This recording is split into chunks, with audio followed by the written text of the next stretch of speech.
এক যুবক বলতেছে, হুজুর 12 ঘন্টা টানা ডিউটি করার পর মনটা চায় জাগা শুয়ে থাকি। কলজাটায় মানে না যে এই 8টা কেমনে যাবো হোটেলে,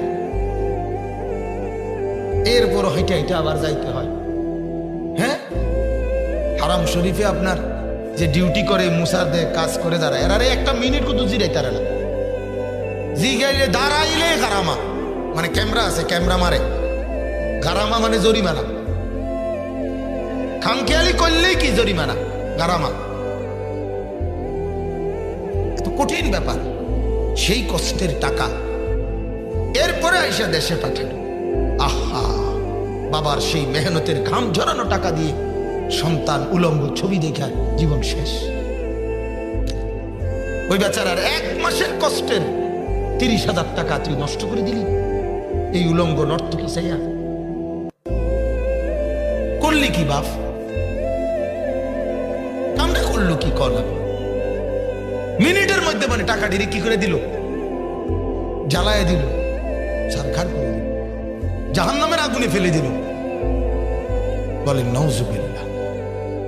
আমার বাবারে আমি জীবনে একবার জীবনে আব্বারে আমি শুধু বলছিলাম, আব্বা আমি এই মাদ্রাসায় পড়তাম না, মানে একটা মাদ্রাসার ব্যাপারে আর কি, মাদ্রাসার ফরুম, কিন্তু এটা তার পড়তাম না।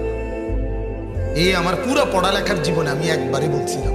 আমার মনে আছে আমার আব্বা সাথে সাথে বলছিল, ফুত পরের বেলা ভাত 1 লোকমা খাবার আমার ঘরে খাইও না, এক্ষুনি বাইর, তোমার কামাই তুমি কইরা খাইও। এরপরে সাথে সাথে মাদ্রাসা চলে গেছি কাঁদতে কাঁদতে। বুঝছি যে না, এই বাপ শক্ত বাপ, বাদ দিত না পরের বেলা। বাবার সেই কঠোর শাসন আলহামদুলিল্লাহ আল্লাহ বরকত দান করছে। সেদিন চোখের পানি পড়লেও আজ লাভ হইছে। লাভ হইছে না ভাই? আজ লাভ হইছে।